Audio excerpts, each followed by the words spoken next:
இன்றே சப்ஸ்கிரைப் செய்து உங்கள் ஃபேவரட் ஷோகளை காணுங்கள்.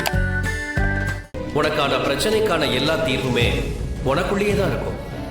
அப்படி இருக்கும்போது நான் நிராயுதபாணியா இருக்கேன்னு சொன்னா எப்படி பூமி?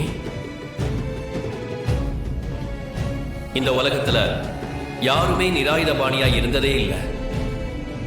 ஒவ்வொரு நிமிஷமும் ஏதாவது ஒரு விஷயத்துக்காகவோ இல்ல செயலுக்காகவோ எல்லாருமே போராடிக்கிட்டு தான் இருக்காங்க. பூமி, கடவுள் எல்லாருக்குமே சமமானவர் தான். ஒருபோதும் இறைவன் எந்த மனுஷங்களையும் தப்பான பாதைக்கு பயன்படுத்துறதே இல்லை. என்னோட நாமத்தை சொன்னாலும் தர்ம காரியங்களுக்கு உட்படாம அதர்ம காரியங்களை யார் பண்ணாலும் அது குற்றம்தான். சிவந்தான்னு தெரிஞ்சாலும் நெற்றிக்கண்ணை திறப்பினும் குற்றம் குற்றமேன்னு சொன்ன நக்கீரன் வாழ்ந்த மண் இது. வாழ்க்கையில எல்லாத்தையும் கடவுளே நேர்ல வந்து செய்யணுங்கிற அவசியம் இல்லை.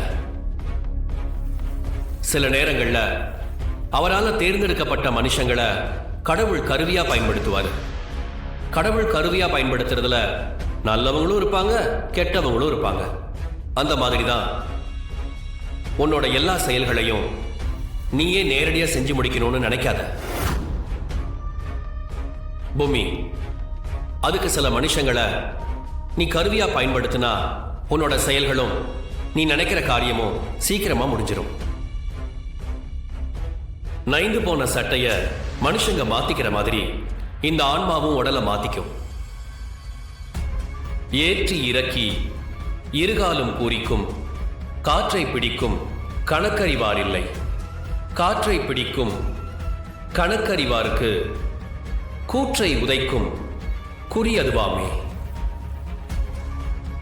நாளைக்கு நடக்க போற ஆக்ஞ விரதமும் ராணி காளி வேஷம் போட்டு வேட்டைக்கு போறதும் முடிவுல தெய்வ பலமா மாறி நினைச்ச காரியம் கை கூடணும்னா உன் மந்திர சக்தியை பயன்படுத்துறத விட்டுட்டு மனுஷங்க மாதிரி உன்னோட தந்திர சக்தியை அதிகப்படுத்து. நீ இப்ப வரைக்கும் யார் யாரையெல்லாம் அழிச்சியோ அதுல நீ ஒன்னையே அறியாம சில பேரை விட்டுருப்ப. அவங்கள கருவியாக்கு. நீ கேட்ட கேள்விக்கான பதிலும் உனக்கு கிடைக்கும். காட்டோட மேற்கு திசையில வாதமுனியோட சமாதி இருக்கும். அங்க போய் நீ யோசிச்சு பார்த்தா உனக்கான விடை கிடைக்கும்.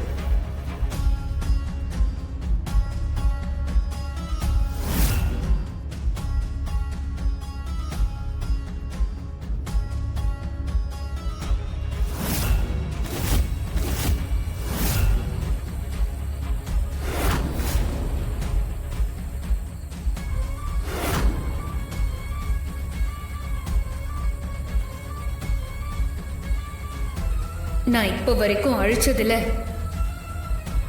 யார் விடுபட்டு போயிருக்காங்களோ அவங்கள கருவியாக்கிக்கோன்னு சொன்னாரு. கடைசியில நான் கேட்ட கேள்விக்கான பதிலும் அதுல இருக்குன்னு சொன்னாரே, அதுவும் வாதமுனி சமாதி இருக்கிற இடத்துக்கு போய் யோசின்னு சொன்னாரு. அப்படின்னா ரெண்டுத்துக்கும் ஏதோ ஒரு சம்பந்தம் இருக்குமோ?